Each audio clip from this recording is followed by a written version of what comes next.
ദൈവത്തിന്റെ ഏറ്റവും പ്രിയമുള്ളവരെ, അവിടുത്തെ സമാധാനം ഞാൻ ആശംസിക്കുന്നു.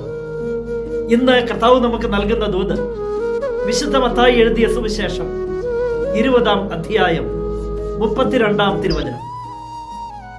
യേശു അവിടെ നിന്ന് അവരെ വിളിച്ചു ചോദിച്ചു, ഞാൻ നിങ്ങൾക്ക് എന്ത് ചെയ്യണമെന്നാണ് നിങ്ങൾ ആഗ്രഹിക്കുന്നത്?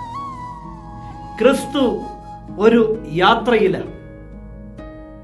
ഒരുപാട് ജനങ്ങൾ ഒപ്പമുണ്ട്. വഴിയരികിലിരുന്ന് 2 അന്ധരായ മനുഷ്യർ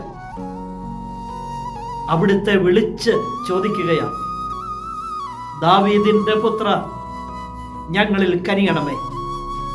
പലരും അവരോട് പറയുന്നുണ്ട്, മിണ്ടാതിരിക്ക്, നിങ്ങൾ നിശബ്ദരായിരിക്ക് എന്ന്. എന്നാൽ അവർ കൂടുതൽ ഉച്ചത്തിൽ വിളിച്ച് അപേക്ഷിച്ചു, ദാവീദിന്റെ പുത്ര, ഞങ്ങളിൽ കനിയണമേ. ആ നിലവിളി കർത്താവിന്റെ കാതുകളിലെത്തി. അവൻ അവിടെ നിന്നു. എന്നിട്ട് വിളിച്ചു ചോദിച്ചു, ഞാൻ നിങ്ങൾക്ക് എന്ത് ചെയ്യണമെന്നാണ് നിങ്ങൾ ആഗ്രഹിക്കുന്നത്? ഇന്ന് ഈ ചോദ്യം നമ്മോടും ആവർത്തിക്കുന്നുണ്ട്. ഞാൻ നിങ്ങൾക്ക് എന്ത് ചെയ്യണമെന്നാണ് നിങ്ങൾ ആഗ്രഹിക്കുന്നത്? നമ്മുടെ നിലവിളി അവിടുത്തെ കാതുകളിൽ എത്തുന്നുണ്ട്. നമ്മുടെ കണ്ണുനീർ അവിടുത്തെ ഹൃദയം അലിയിക്കുന്നുണ്ട്. അവിടുന്ന് ചോദിക്കുന്നു, ഞാൻ നിങ്ങൾക്ക് എന്ത് ചെയ്യണം?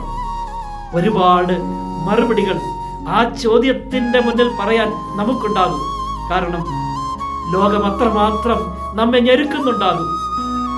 ഒരുപാട് സഹനങ്ങളിലൂടെയും തകർച്ചകളിലൂടെയും ഒക്കെ ആയിരിക്കാം ജീവിതം കടന്നു പോകുന്നത്.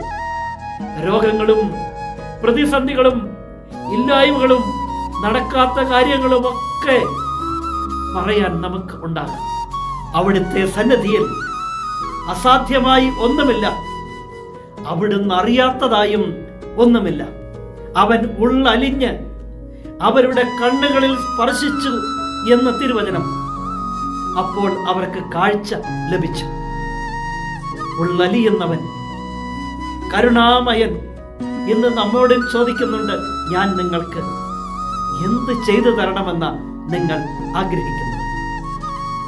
ഒരുപാട് ആവശ്യങ്ങളുമായി ആ മുന്നിലെത്തുമ്പോൾ ഇങ്ങനെ മറുത്തൊന്ന് നമുക്കും ചോദിക്കാൻ സാധിക്കട്ടെ, കർത്താവേ, അങ്ങയുടെ ഇഷ്ടങ്ങളിൽ ജീവിക്കാൻ, അങ്ങയ്ക്കായി ജീവിക്കാൻ, അങ്ങയുടെ വഴികളിൽ മാത്രം നടക്കാൻ എന്റെ നെറ്റിമേലും ഒരു കുരിശ് വരച്ച് തരാമോ എന്ന്.